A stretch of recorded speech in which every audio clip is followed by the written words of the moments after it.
ශ්‍රී ලංකාවේ ප්‍රථම වරට SLT 4G වෙතින් දැන් Pure TV නරඹන්න.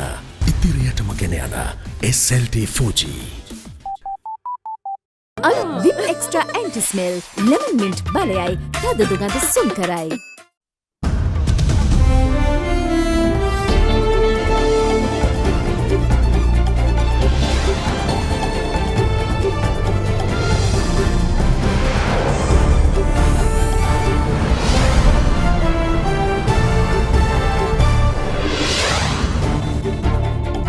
අද 2020 මැයි 31 ඉරිදා සිරස්තල තොණ්ඩමන්ගේ දේහයේ අවසන් කටයුතු රාජ්‍ය අනුග්‍රහයෙන් සිදු කෙරේ. අවමංගල්‍ය කටයුතු සිදු වූ ආකාරය සම්බන්ධයෙන් මහජන සෞඛ්‍ය පරීක්ෂකවරුන්ගෙන් අනතුරු ඇඟවීමක්. නිරෝධායන නීති කඩ කරමින් මහජනතාවට නරක වැරදි පූර්වාදර්ශ සපයමින් කටයුතු කරනවා. අද තවත් COVID-19 ආසාදිතයන් 8 දෙනෙකු හඳුනා ගැනේ. සෝබූ ආසාදිතයන් ගණන 800 ඉක්මවයි. අපි චණ්ඩි කමෙන් ගන්න ඕන වගේ බෙල්ල මිරිකලා ගන්නේ.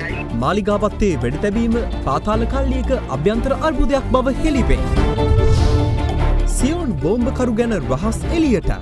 දේවස්ථානයේ දේවගැතිවරු කොමිසම හමුවේ හඬා වැටේ. මිලියන 120ක් වැය කර ගල්කිස්ස වෙරළ තීරයේ පිර වූ වැලි මුහුදට ගසාගෙන යයි. අද ජනතාවට සහ රටට සිද්ධ වෙච්ච හානියට කවුද වගේ කියන්නේ? ඇල්කොහොල් අඩංගු hand sanitizer භාවිත කරන්න. ලෙඩ රෝග ඇති කරන විෂ බීජවලට එරෙහිව සටන් කරන්න. හඳුන්වා දීමේ මිල රුපියල් 350යි. From Ada Derana, this is Ada Derana Prime Time with Vasanti Nanayakara and Sanka Amrajit. Live from Studio 24 in Colombo. ආයුබෝවන්. ඔබ මේ එක්වන්නේ ශ්‍රී ලංකාවේ අංක 1 සහ විශ්වසනීයම පුවත් විකාශය අද දෙරණ 6:55 සමගින්. අබව ප්‍රාප්ත අමාත්‍ය ආරුමුගම තොණ්ඩමන් මහතාගේ දේහය පිළිබඳ අවසන් කටයුතු අද පස්වරුවේ හැටන් නෝවුඩ් තොණ්ඩමන් ක්‍රීඩාංගණයේදී සිදු කෙරුණා.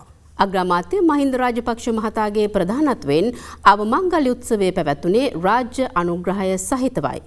අද මුළු දිවයිනටම ඇඳිරි නීතිය පනවා තිබූ අතර අවමංගල කටයුතු සඳහා සෞඛ්‍ය ආරක්ෂිත ක්‍රමවේද භාවිත කරමින් සීමිත පිරිසකට පමණක් සහභාගී වීමට අවස්ථාව සලසා දී තිබුණා.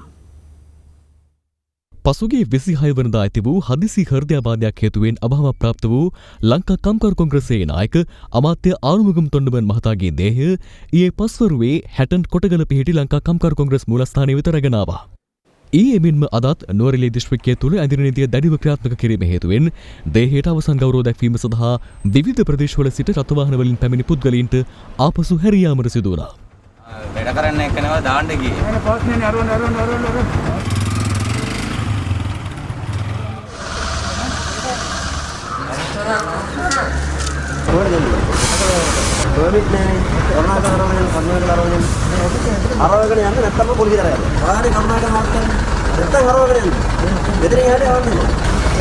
කෙසේ වෙතත් ජනතාව ඒකරාශී වැළැක්වීම සඳහා දැඩි ආරක්ෂක රැකවල් හැටන් සහ ඒ අවට ප්‍රදේශවලට යොදවා තිබුණේ යුද හමුදාව, පොලිසිය සහ පොලිස් විශේෂ කාර්ය බළකාය ඒකාබද්ධවයි. ඒ හේතුවෙන් වෙනදා ජනාකීර්ණ හැටන් සහ ඒ අවට නගර රැසක අද දක්නට ලැබුණේ ජන ශූන්‍ය තත්වයක්. මේ අතර තොණ්ඩමන් මහතාගේ දේහයට අවසන් ගෞරව දැක්වීමට පැමිණිය නොහැකි වතු ජනතාව අද දිවයිනේ විවිධ ප්‍රදේශවලදී ඔහුගේ ඡායාරූපය සහිත බැනර් ප්‍රදර්ශනය කරමින් ඔවුන්ගේ ශෝකය පළ කරනු ලැබුවේ මෙලෙසින්.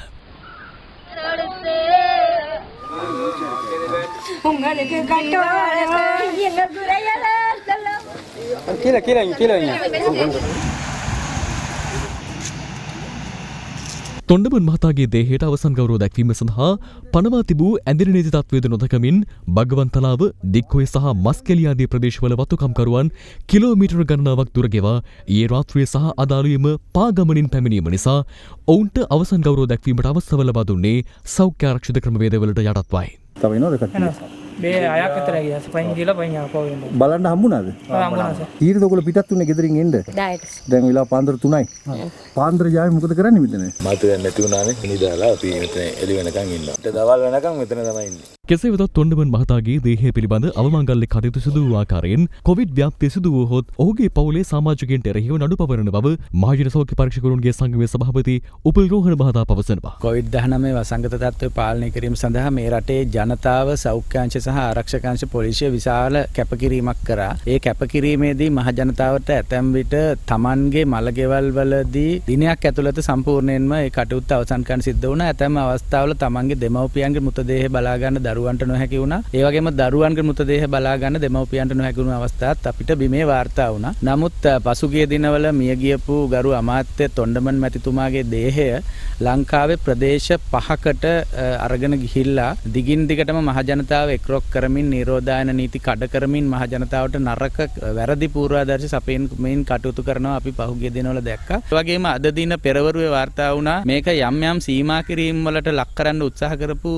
නිරෝධායන පනතේ නිසි බලධාරිය සෞඛ්‍ය සේවා අධ්‍යක්ෂ ජෙනරාල්වරයාට මේ අමාත්‍යවරයාගේ පාර්ශවයෙන් යම් බැනවැදීමක් සහ තර්ජනයක් කරනු ලැබුවා කියලා අපි පිළිකුළු නුතුව හෙලා දකිනවා ඒ කටයුත්ත. ඒ වගේම මృత ශරීරය අරගෙන ගිහිල්ලා මේ කරන නාඩගමේදී යම් අවස්ථාවක වාර්තා වුණොත් රෝගී වාර්තා වීමක් හෝ යම් රෝග පැතිර යාමක් වාර්තා වුණොත් අපි ඊට එරෙහිව දැඩි නීත්‍යානුකූල පියවර ගන්න සූදානමින් ඉන්නවා. සංගමයක් විදිහට දේශීය සහ අවශ්‍ය වුණොත් විදේශීය මැදිහත් වීමකින් නීත්‍යානුකූලව කටයුතු කරන්න අපි සූදානමින් ඉන්නවා.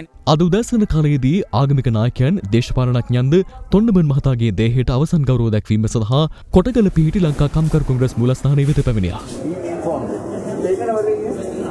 शांति शांति शांति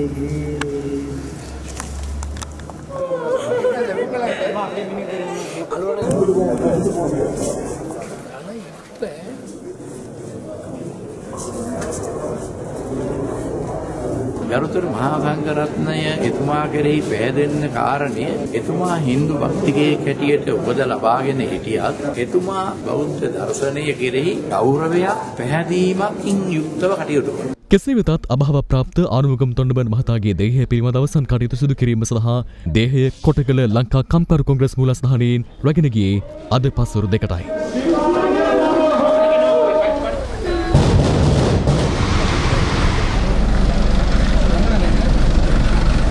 එලෙස දේහය රිය පෙරහැරින් නෝවුඩ් තොණ්ඩමන් ක්‍රීඩාංගණය වෙත රැගෙන ලැබුව අතර ඇඳිරි නීතිය නිසා දේහයට අවසන් ගෞරව දැක්වීමට නොහැකි වූ පිරිස් මාර්ග දෙපස එක් රැස්ව සිට තම නායකයාට පුෂ්ප පහර දැක්වුවා.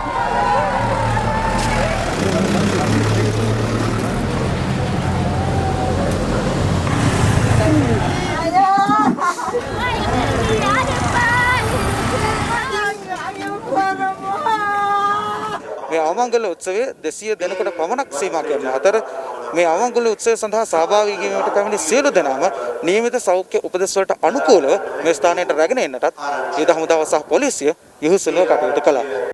60 නෝවුඩ් තොණ්ඩමන් ක්‍රීඩාංගණයේ පිළියෙල කළ විශේෂ පීඨිකාවේ දේහය තැන්පත් කිරීමෙන් අනතුරුව අවමංගල උත්සවයේ කටයුතු ආරම්භ කෙරුණා. ආර්මුගන් තොණ්ඩමන් මැතිතුමාගේ සමු ගැනීම අපි කාටත් ඉතාම තදින් දැනෙනවා. විශේෂයෙන් මට මේ මොහොත ඉතාම තදින් සංවේගය දැනෙන මොහොතක් බව කියන්න ඕන. ආර්මුගන් තොණ්ඩමන් මැතිතුමා ජීවිතයෙන් සමුගන්න පැය කීපයකට කලින් ඇවිත් මාව හමු වුණා. අවසාන මොහොතේ හමු වුණු වෙලාවෙත් එතුමා මාත් එක්ක කතා කළේ තමන්ගේ වතුකරේ ජනතාවගේ ප්‍රශ්න ගැන. එතුමා වතුකම්කරු ජනතාවගේ වැටුපු රුපියල් 1000ක් කරන්න එක ගැන. ඒ නිසාම සමුගත දාට පසුදාම එතුමා අවසාන දවස කළ ඉල්ලීම් සියල්ල මම කැබිනට් මණ්ඩලයට ඉදිරිපත් කළා. ඒ විසඳා කාර්ය පිළිබඳව සාකච්ඡා කළා. පසුගිය 27 වෙනිදා ඉන්දියා අගමැති නරේන්ද්‍ර මෝදි මහතා මට පෞද්ගලිකව දුරකථනයෙන් කතා කරලා තොණ්ඩමන් මහතාගේ වියෝව සම්බන්ධයෙන් ශෝකය පළ කරා. බොහොමයක් ජනවර්ග නියෝජනය කරන නායකයෝ පාර්ලිමේන්තුවේ යන්නේ බලය ලබා ගන්නේ ජාතිවාදය අවපුරලා. මුත් තොණ්ඩමන්ලා කවදාක්වත් බොරු න්‍යායන් අඩබාලා ජනතාවර වැට්ටුවේ නැහැ කියන විශ්වාසය අපිට තියෙනවා. ඒ නිසා වතුකරේ ලේ වැගිරීම් සිද්ධ වුණෙත් නැහැ. ඒ නන්බුට අපි ආර්මුගන් තොණ්ඩමන් අවරලින් ආත්ම ශාන්ති පෙර වේන්ඩු කිරේන්. ஓம் சாந்தி சாந்தி சாந்தி. என் அப்பா நிறைய கனவு காண்டார் மலையக அபிவிருத்தி சம்மந்தமாக. இவரோட கனவுகளை நிச்சயமாக்க வேண்டியது என்னோட பொறுப்பு. ஜீவன் தொண்டமனாகிய நான் உங்களுக்கு என் வார்த்தையை தரேன். අනතුරුව අග්‍රාමාත්‍ය මහින්ද රාජපක්ෂ මහතා අභාව ප්‍රාප්ත ආරුමුගම් තොණ්ඩමන් මහතාගේ දේහයට අවසන් ගෞරව දැක්වුවා. සෙසු පිරිසද දේහයට අවසන් ගෞරව දැක්වීම ඉන් අනතුරුව සිදු වුණා. මේ මොහොතේ අවසන් ගෞරව එතුමන්ට පුද කරන එතුමාගේ පවුලේ උදවිය විතරක් නෙවෙයි. අර ඈත කඳු අතර සිට පවා අවමංගල්‍ය චාරිත්‍රයට කිරීමෙන් පසු දේහය ආදාහනය සඳහා චිතකයේ වෙත රැගෙන ගියා. ඒ සැබෑ ශ්‍රී ලාංකීය උවමනාව වෙනුවෙන් ஆறுமுகன் ராமநாதன் தொண்டமான் அவர்கள் තමන්ගේ නායකයාගේ නික්ම යාම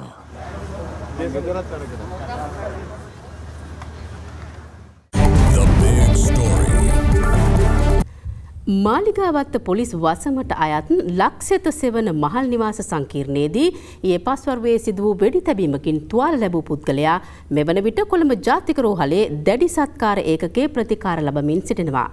පාතාල කල්ලියක අභ්‍යන්තර ගැටුමක් මෙම වෙඩි තැබීමට හේතු වී ඇතැයි පොලිස් පරීක්ෂණවලදී අනාවරණය වී තිබෙනවා.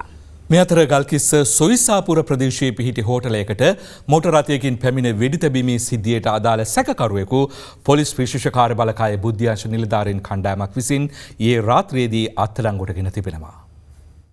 දිවයිනටම ඇඳිරණයේදී පනවා තිබූ පසුගිය 19 වනදා ගල්කිස්ස සොයිසාපුර ප්‍රදේශයේ පිහිටි හෝටලයකට මෝටර් රථයකින් පැමිණි පිරිසක් කඩුවලින් පහර දීමක් සිදු කර පසුව පසුගිය 28 වනදා කප්පම් මුදල් ඉල්ලා එම හෝටලයටම වෙඩි තැබීමක්ද සිදු කළා.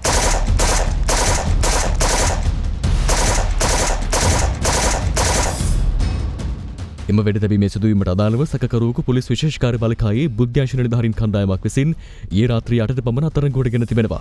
ඒ එළුවිල පානදුර ප්‍රදේශයේදී අත්අඩංගුවටගෙන ඇත්තේ ලියනගේ ජනිත් හෂාන් විමලවීර නොහොත් කොණ්ඩ ජනියා නැමැති 34 හැවිරිදි පුද්ගලයෙකු වන අතර ඔහු අංක 269 සමුද්‍රාසන්න පාර අඟුලාන මොරටු යන ලිපිණයේ පදිංචිකරුවෙක්. අත්අඩංගුවටපත් පුද්ගලයා ඩුබායිහි සැඟව සිටින අඟුලානේ අංජු නමැති පාතාල නායකයාගේ සමීපතම ගෝලයෙකු වන බවයි ආරංචි මාර්ග සඳහන් කළේ. කෙසේ වෙතත් පසුගියදා සොයිසාපුර පිහිටි අවන්හලට මෝටර රථයකින් වෙඩි තබා පලා යමින් මිනිත්තු කිහිපයකට පසු ඩුබායි රාජ්‍යයේ දුරකථන අංකයකින් හෝටලයේ හිමිකරුට මරණ තර්ජනය එල්ල කිරීමේදීද ඔවුන් සිදු කළ තවත් ඝාතනයක් පිළිබඳව තොරතුරු අනාවරණ වුණා. මගෙන් බේරුවොත් උඹ තමයි වැඩකාරයා.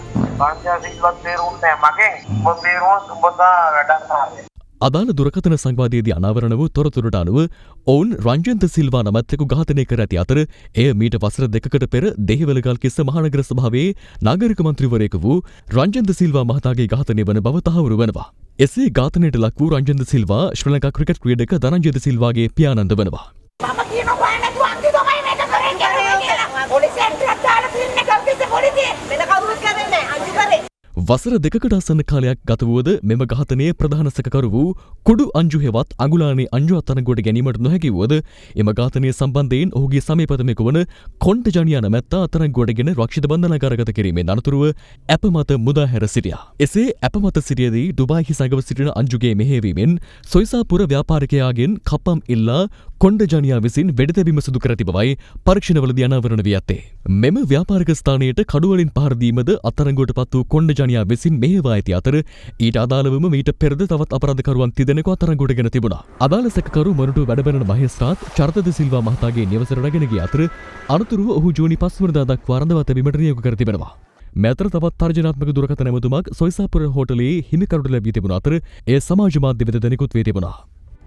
ඇයි මේ මම තාම නඩු වැටුන්නේ උඹ ආපංකෝ උඹලා විල්ලා නන් ඔෆිෂියල් චන් ටිකක් කරලා තියෙනවා ඒවා අපිට ඔක්කොම ආරංචි වෙනවා මේක ආපංකෝ අනේ මේක ආපන් මම මේ කියන එක ආපන් අපි උඹලාට කිව්වේ එක දෙයයි අපි උඹලාගෙන් කප්පන් ඉල්ලුවේ මොකුත් නැහැ අපි කිව්වේ කතා කරලා අඩ උඹලා රත්මලානේ මිනිස්සුන්ගෙන් නම්බර මම මේ කියන එක ආපන් ආන් ඉඳපන් මං කිව්වේ එකයි උඹලා රත්මලානේ මිනිස්සුන්ගෙන් මනේ හම්බ කරේ උඹම කිව්වනේ මං ආවේ පුස්සයිකලයකින් කියලා දැන් ආද උඹලා CHR ආරව මේවනේ පදින්නේ යකෝ රුපියල් ලක්ෂ 5ක් වියදම් කරපන් ඕකේ ඉන්න අහිංසක මිනිස්සුන්ට නැති බැරි මිනිස්සු බල්ලා හාල් ටිකක් බෙදා දීපන්. උඹලා ඒක කරේ නෑනේ.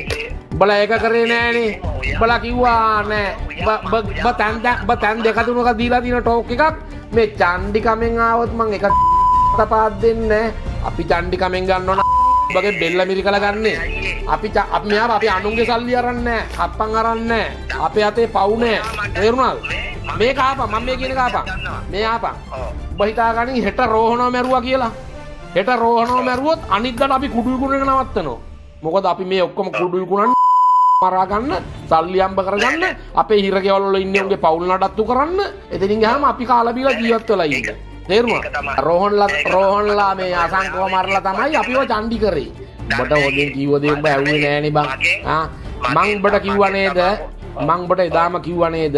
උඹ හාල් ටික මිනිස්සුන්ට අහිංසක මිනිස්සුන්ට හාල් ටිකක් බෙදුවේ නැති වුණාම ලොක්කා ඒ වෙලෙම කිව්වා ඔවුන්ට කඩ කරන්න දෙන්නත් එපා, ඔවුන්ට රත්මලා නම්බ කරන්න දෙන්න එපා කියලා. උඩු කරන එක නෙමෙයි ධර්මයේ මං අහන්නේ. ඇයි ඔයා මට එහෙම කරන්න කියන එක මං අහන්නේ.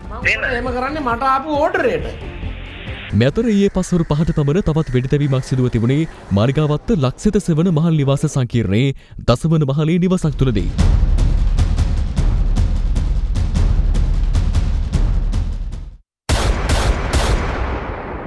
වෙඩිවැදීමෙන් හිසට බරපතල තුවාල සිදුව ඇති රවුෆ් නමැති 35 හැවිරිදි පුද්ගලයා මේ වන විට කොළඹ ජාතික රෝහලේ දැඩි සත්කාරයකගේ ප්‍රතිකාර ලැබමින් සිටිනවා. පාතාල කල්ලියක අභ්‍යන්තර අර්බුදයක් මෙම වෙඩිතැබීමට හේතු වී ඇතැයි විමර්ශනවලදී අනාවරණ වී තිබෙනවා. මීට පෙර මෙම පාතාල කල්ලිය ක්‍රියාත්මක වී ඇත්තේ ඝාතනයට ලක් වූ මාමස්මී නමැති පාතාල කල්ලි නායකයාට ඇති බව අනාවරණ වනවා. 2018 වසරේ අගෝස්තු 30 වනදාද මාලිගාවත්ත ජුම්මා මස්ජිද් මාර්ගයේදී මෙම පුද්ගලයාට කංජුබානි ඉම්රාන් නැමැති පාතාල කල්ලි නායකයාගේ ගෝලයන් විසින් වෙඩිතැබීමක් සිදු කළද එහිදීත් ඔහු සුළු තුවාල ලබා ජීවිතය බේරාගත්තා. කෙසේ වෙතත් පසුගියදා සිදු වූ වෙඩිතැබීමට පාතාල කල්ලි සමාජිකයන් සිව් දෙනෙකු සම්බන්ධ වී ඇති අතර ඔවුන් සොයා කොළඹ අපරාධ කොට්ටාශුවේ මෙහෙයුම් ක්‍රියාත්මකයි. මේ වන විට මාලිගාවත්ත ලක්සෙත සෙවන මහල් නිවාස සංකීර්ණයේ පොලිස් ආරක්ෂාව තර කර ඇති බව මාලිගාවත්ත පොලිසිය සඳහන් කළා. අද දිනය තුළ කොවිඩ් ආසාදිතයන් 8 දෙනෙකු අලුතෙන් හඳුනාගෙන ඇති බව වසංගත රෝග විද්‍යාංශය පවසනවා. ඉන් 7 දෙනෙකුම විදේශයන්ගේ සිට පැමිණ නිරෝධායන මධ්‍යස්ථානවල සිටි අයයි. මේ අතර කොවිඩ් ආසාදිත නාවික සෙබළෙකු හඳුනා ගැනීමෙන් පසු කොළඹ ගෆූර් ගොඩනැගිල්ල සහ එම මාවත අවට ප්‍රජාව අතරින් ඊයේ සිදු කළ PCR පරීක්ෂණවල ප්‍රතිඵලවලට අනුව කිසිදු කොවිඩ් ආසාදිතයෙකු වාර්තා වී නැහැ.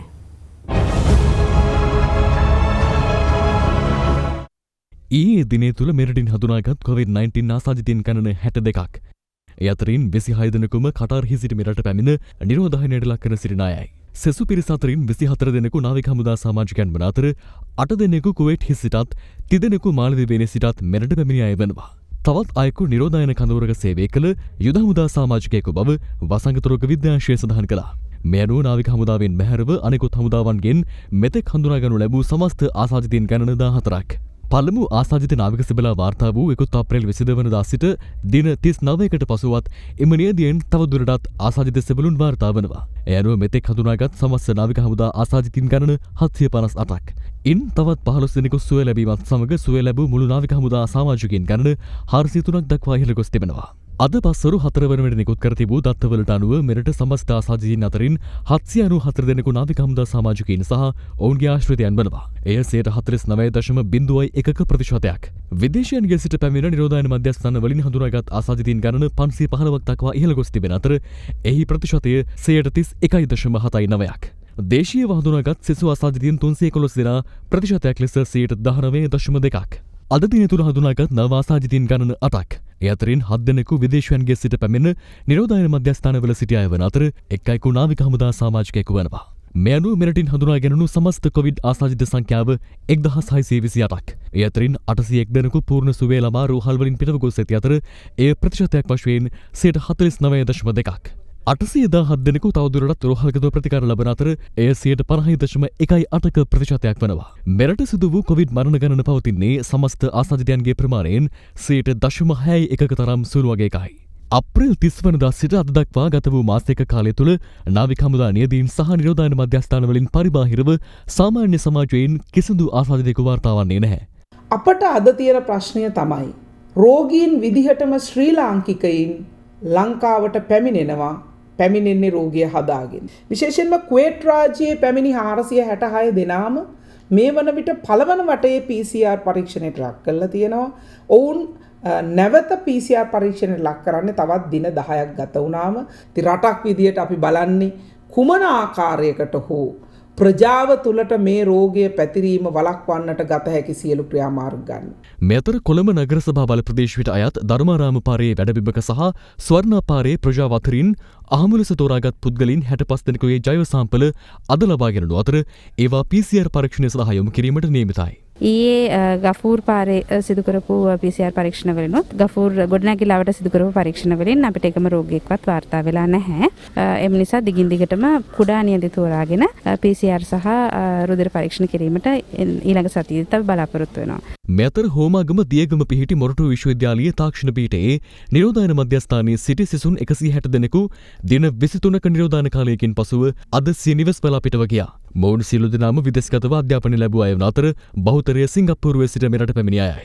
අද දිනය වන විට ත්‍රිවිධ හමුදාව මගින් පාලනය කරනු ලබන නිරෝධායන මධ්‍යස්ථාන 46ක් තුළ පුද්ගලයන් 5318 දෙනෙකු මේ වන විට නිරෝධායනය වෙමින් සිටිනවා. මේ අතර අද මුළු දිවයිනටම බලපැවැත්වෙන පරිදි ඇඳින නීතිය ක්‍රියාත්මක කර තිබෙනවා. ජනාධිපති මාධ්‍ය අංශය සඳහන් කළේ එම ඇඳින නීතිය හෙට අලුයම 4 දක්වා ක්‍රියාත්මක බවයි. හෙට සිට ජූනි 3 වන බදාදා දක්වා ඇඳින නීතිය බලපැවැත්වෙන්නේ රාත්‍රී 10 සිට අලුයම 4 තෙක් පමණක් බව ජනාධිපති මාධ්‍ය අංශය පවසනවා. ජූනි 4 සහ ජූනි 5 යන දින දිවයිනටම ඇඳින නීතිය ක්‍රියාත්මක වනවා. ජූනි 6 වන සෙනසුරාදා සිට යලි දැනුම් දෙනතුරු ඇඳින නීතිය බලපැවැත්වෙන්නේ සෑම දිනයකම රාත්‍රී 10 සිට අලුයම 4 දක්වා පමණයි.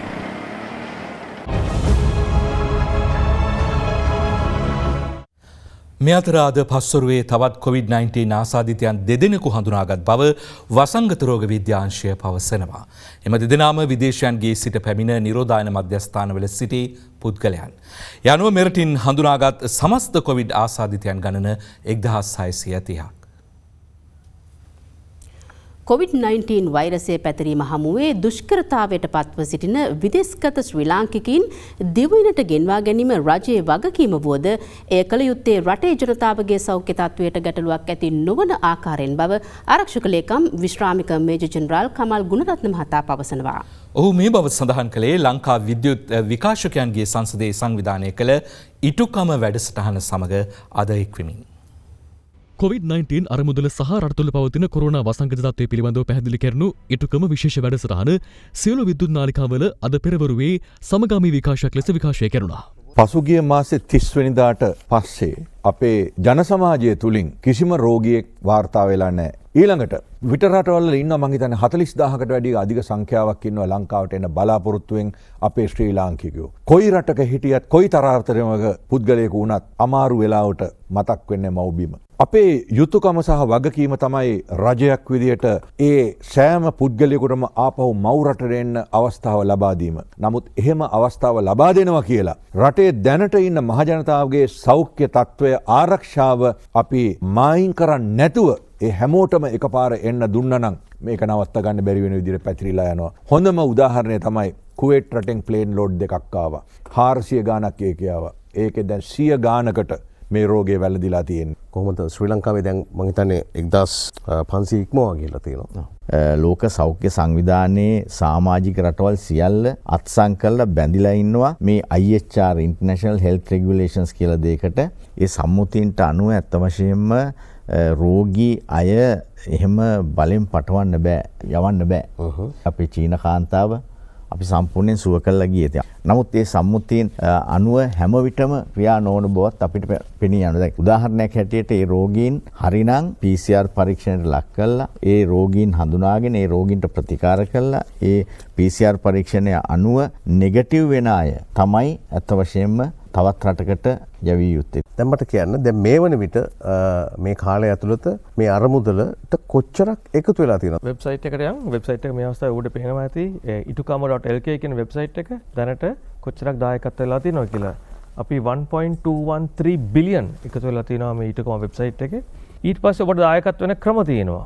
ඒත් බැරි නම් මේ ආයතනයේ මට්ටමින් ඔබ යම්කිසි එකතුවීමක් කළොත් ඔබට ජනාධිපති ලේකම් කාර්යාලයට පැමිණ ඔබගේ චෙක් පත බාර දෙන්න පුළුවන්. සැලසුම් මෙතුමන්ලාගෙන් ලබාගෙන රජයක් විදියට ඒ අවශ්‍ය යාන්ත්‍රණය ක්‍රියාත්මක කරන්න අවශ්‍ය මූලික දේවල්, ඒ කියන්නේ යටිතල පහසුකම් ඇතුළුව ඒ හැම දෙයක්ම ලෑස්ති කරන්න මං හිතන්නේ මේ අරමුදලෙන් ප්‍රයෝජනවත් වෙයි. පාස්කු ඉරුදින මඩකලපුව සියොන් දේවස්ථානයට ප්‍රහාර එල්ල කළ මරාගෙන මැරෙන බෝම්බකරු ප්‍රහාරයට දින 2කට පෙර එනම් මහසිකුරාදා දිනයේද සියොන් දේවස්ථානයට ගොස් ඇති බව ජනාධිපති කොමිසමේදී ඊයේ අනාවරණය වුණා. සියුන් දේවස්ථානයේ භාර දේව ගැතිවරුන් ජනාධිපති කොමිසම හමුවේ සාක්ෂි ලබා දුන් අවස්ථාවේ මේ බව අනාවරණය වූ අතර ඔවුන් වැඩිදුරටත් සඳහන් කළේ ප්‍රහාරය එල්ල කිරීමට පෙරද එම ප්‍රහාරකයා Taman හමු වූ නමුත් ඔහු බෝම්බකරුවෙකු යයි හඳුනා ගැනීමට Tamanට නොහැකි වූ බවයි. එසේම ඊයේ සාක්ෂි දුන් අවස්ථාවේ සියුන් දේවස්ථානයේ දේව ගැතිවරු කොමිසම හමුවේ හඬා වැටුණා.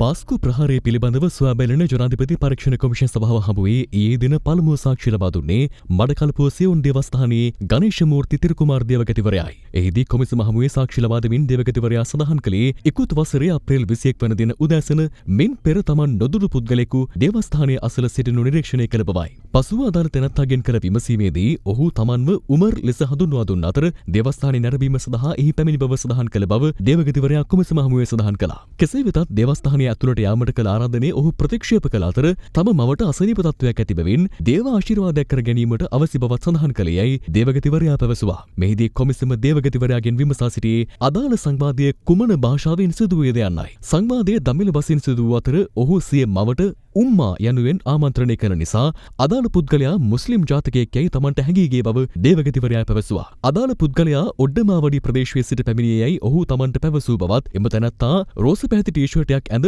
සපත්තු පැළඳ විශාල බෑගයක් පිටෙල්ලාගෙන තොප්පියේ පපුවට තද කරගෙන සිටි අතර ඒ තුළද කුඩා බෑගයක් තිබූ බව සාක්ෂිකරු සඳහන් කළා. පසුව එම තැනැත්තාව දේවස්ථානයේ කටයුතු කළ ස්ටැන්ලි නම් දේවගතිවරයාට මුණගස්වා තොරතුරු ලබා ගන්න යනුවෙන් ප්‍රකාශ කර Taman දේවස්ථානයෙන් පිටව ගිය බවයි දේවගතිවරයා පැවසුවේ. කෙසේ වෙතත් Taman දේවස්ථානයෙන් පිටත්ව කිලෝමීටර් 5කට ආසන්න දුරක් යන විට දේවස්ථානයේ කලබලයක් ඇති වී තිබෙන බව දුරකථන ඇමතුමකින් දැනගන්නට ලැබුණේයයි දේවගතිවරයා ප්‍රකාශ කළා. ඇමතුම ලදසනින් ජලි දේවස්ථානයට පැමිණි Tamanට ස්ටැන්ලි දේවගතිවරයාව මුණ ගැසුණු අතර ඔහු හඬමින් අර මනුස්සයා තමයි මොනවා හරි කළේ යයි පැවසූ බවද හෙතෙම පැවසුවා. මෙහිදී වඩාත් සංවේදී වෙමින් දේවගතිවරයා සඳහන් කළේ බෝම්බ ප්‍රහාරයෙන් තම 12 හැවිරිදි කුඩා පුත්‍රයාද ජීවිතක්ෂයට පත් වූ බවයි. පුතු මිය ගිය බව දැනගන්නා විට එදින පස්වරු 6 පමණ වී තිබූ අතර හඳුනා ගැනීමට පවා නොහැකි වනසේ විකෘති වී තිබූ කුඩා පුතුගේ සිරුර හඳුනා ගැනීමට හැකි වූයේ එදින දේව මෙහෙයේදී ඇඳීමට Taman පුතුට මිලදීගෙන දුන් නවතම කමිසේ රෙදි කැබැල්ලක් මෘත ශරීරයේ ඇලී තිබීමෙන් බවකී දේවගති ගණේශ මූර්ති තිරුකුමාර කොමිසම හමුවේ හඬා වැටුණා.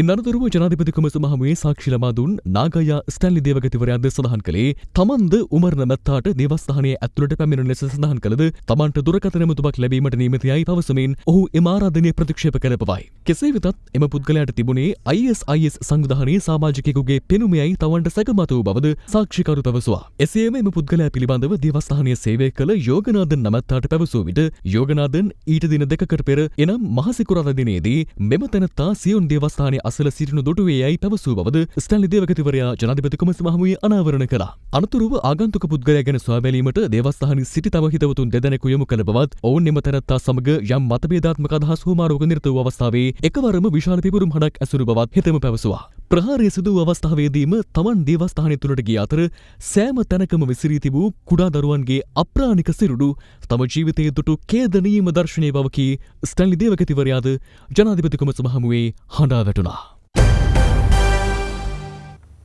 එක්සත් ජාතික පක්ෂය සහ සමගි ජන බලවේගය අතර උද්ගත වී තිබෙන අර්බුදය සම්බන්ධයෙන් අදත් දේශපාලන පක්ෂ නියෝජිතයින් අදහස් පළ කළා. එක්සත් ජාතික පක්ෂයේ සියලු දෙනාම බැඳී සිටිනවා කෘත්‍යාධිකාරී මණ්ඩල තීන්දුව తీරන ක්‍රියාත්මක කරන්න. සමගි ජන බලවේගය එක්සත් ජාතික පක්ෂයේ කෘත්‍යාධිකාරී මණ්ඩලයේ යෝජනා ස්ථිරත්වයෙන් ක්‍රියාත්මක කරපු වැඩසටහනක් නිසා අප බලවේගයත් සමග එකට කටයුතු කරන කිසිදු සමාජිකයෙකුට නීතිමය පියවර ගන්නට කිසිම ප්‍රතිපාදනයක් නැහැ. අපේ මහ බෙදර ආරක්ෂා කළ කටයුතු කරන එක්සත් ජාතික පක්ෂය ඒක රැකගෙන ඉන්නවා. මේක කුලියදරක් කරන් වෙනින් තැනකට ගිහලා සද්ද කරනවා නේද? ඒක වෙනම කණ්ඩායමක්. කෘත්‍යාධිකාරී මණ්ඩලයේ බහුතරයින් අපිත් එක අපිට පුළුවන් ඔය කියන කට්ටියව පක්ෂෙන් නිරපන්න එතකොට. ඒ වැඩේ කරගන්න තමයි මේ try කරන්නේ. පැහැදිලිව කියන්න කැමති මේ මැතිවරණදී කවුරු හරි මහ බැංකු කල්ලියට ඡන්දයක් දෙනවා නම් ඊට වැඩිය හොඳයි ඒ ඡන්දේ පොහොට්ටුවට දෙන්න. මහ දවාලේ මහ බැංකුව බිඳලා මහා බැඳුම් කර මංකොල්ලේ දායක උනේ ඒකෙන් වික්‍රමසිංහගේ කල්ලියටවත් සජිත්ගේ කල්ලියටවත් ගැලවීමක් නැහැ. මේ හොරමුල අද දෙකට කැඩලා දෙපැත්තට චෝදනා කරනවා. ඒකට හිටපු අගමැති වික්‍රමසිංහ සම්බන්ධය යම්සේද සජිත් ප්‍රේමදාසත් ඒකට සම්බන්ධයි. සුජීව සේරසිංහත් ඒකට සම්බන්ධයි. අජිත් පී පෙරේරත් ඒකට සම්බන්ධයි. රවි කරුණානායක ඒකට සම්බන්ධයි. බලන්න කණ්ඩායම රනිල් වික්‍රමසිංහ, රවි කරුණානායක, වජිර අබේගුණවර්ධන, තිලක් මාරපන, දයා ගමගේ කණ්ඩායම බලන්න එක නමක් කියන්න හොඳ නමක්. නවීන් දිසානායක අවුරුදු 10ක් එහෙ දැන් මෙහෙ. හැබැයි මතක තියාගන්න සජිත් ප්‍රේමදාසතුමා මේ පෙන්නන සංදර්ශනය එතුමා අද පටන් ගත්ත එකක් නෙවෙයි. එතුමා මේ සංදර්ශනයෙන් පටන් ගන්න තියෙන්නේ 2006 අවුරුද්ද ඉඳගෙන. ගරු සජිත් ප්‍රේමදාසතුමනි ඔබතුමා වෙනුවෙන් අවුරුදු 25ක් ගුටි කාපු මරුන් කාපු ගෙවල් ගිනි තියාගත්ත පාක්ෂිකයේ අසරණ පාක්ෂිකයේ දරුවන්ට දීපු රැකියාවල් 3000කට ආසන්න සංඛ්‍යාවක් සම්බන්ධ විශ්වක දරුවෝ අද දුක් විඳිනවා හරියට දවල්ට කන්න බත් වේල හොයාගන්න බැරුව. සජිත් ප්‍රේමදාසතුමනි ඔබතුමා නායකයෙක් නෙවෙයි. ඔබතුමා කුජීත දේශපාලඥයෙක් කියන එක මම ප්‍රකාශ කරනවා. ආණ්ඩුව අද ප්‍රයෝගික කරගෙන තියෙනවා විපක්ෂයේ කාණ්ඩායම් දෙකට කඩලා එක කාණ්ඩායමක සහයෝගය අරන් අනිත් කාණ්ඩායමට ගහන්න. ඒ ව්‍යාපෘතියේ කොටසක් තමයි ඊයේ පෙරේදා අපේ 100කට ආසන්න පිරිසක් එළියට දැම්ම කියලා එක්සත් ජාතික පක්ෂයේ සුළුතරයක් ඉන්න කාණ්ඩායමේ තීරණය. අපි දින 52 ආණ්ඩුව හදනකොට හර්ලිගහ මන්දිරය අතහැරලා යන්නේ නැතුව නොඑක් ආකාරයෙන් පාර්ලිමේන්තුවේ කතානායකතුමාත් අල්ලාගෙන ලොකු ගේම් එකක් දුන්නා. හැබැයි ඒක ආණ්ඩුවත් ඒ වෙලාවේ ආරක්ෂා කරා. ඒකට කොතකොට සැලකීමක් හැටියට තමයි අද රනිල් වික්‍රමසිංහ මහත්තයා තනි කරලා මේගොල්ලෝ ගිහිල්ලා වෙනම පක්ෂයක් හදාන්න එතුමාට ගහන්න හදන්නේ. නමුත් ඒ මනුස්සයා තනි කරලා දාලා අද මේ කට්ටිය ඒගොල්ලෝගේ එයාගේ බෙල්ල කපන්න හදනවා. ඉතින් ඕකෙම පේනවා මේගොල්ලෝගේ තියෙන යුතුයකම් සහ මනුස්සකම් මොනවද කියන එක පිළිබඳව.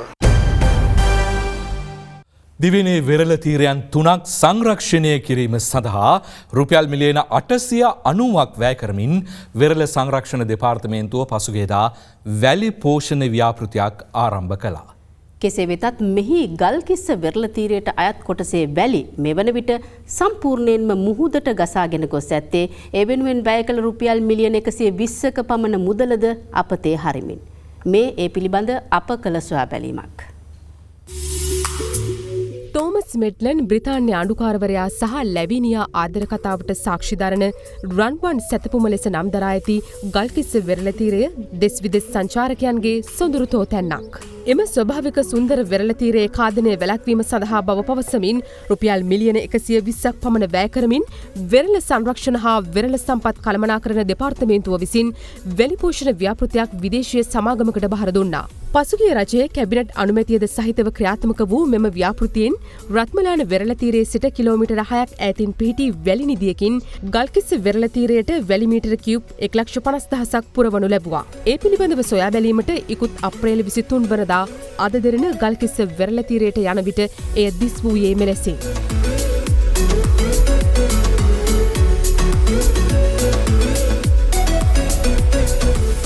නමුත් ගල්කිස්ස වෙරළ තීරය සුන්දර කළ ස්වභාවික ගල්පරයන්ද යට කරමින් ප්‍රතිනිර්මාණය කළ කෘතිම වෙරළ තීරයේ වැලි මුහුදටම ගසාගෙන යන අයුරු අද එහි ගිය අපට දක්නට ලැබුණා.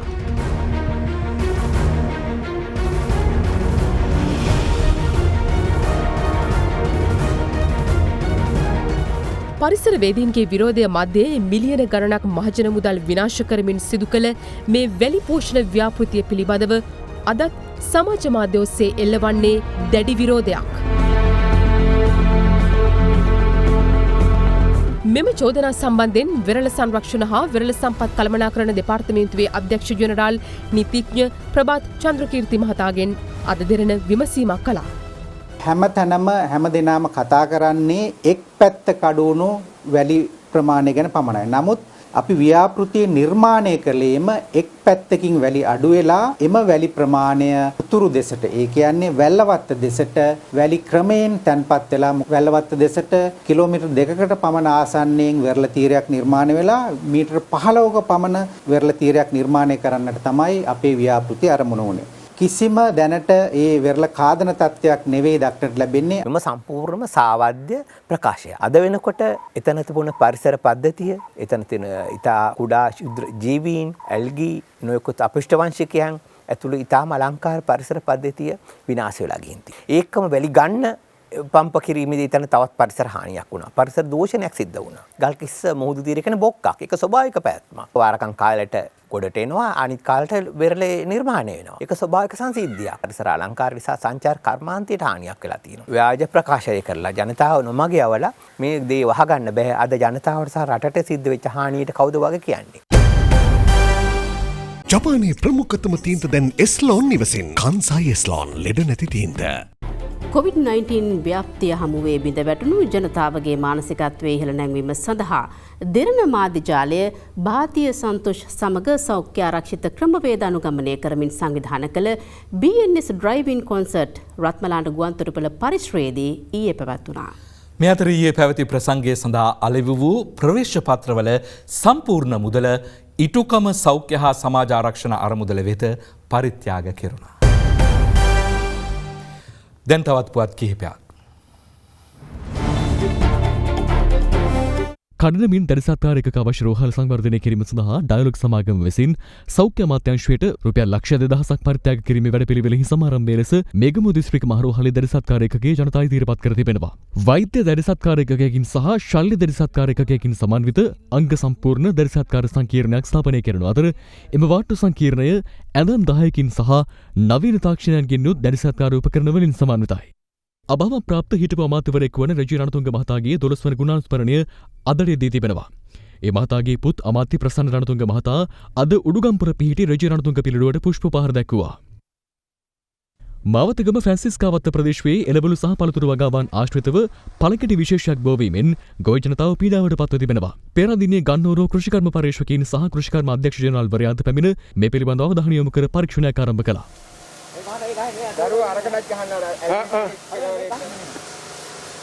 පසුගියදා රාත්‍රියක පිටකොට්ටේ ප්‍රදේශයේදී මෝටර් රථයක් අනතුරට ලක්වන අයුරු CCTV කැමරාවක මෙලෙස සටහන්ව තිබුණා.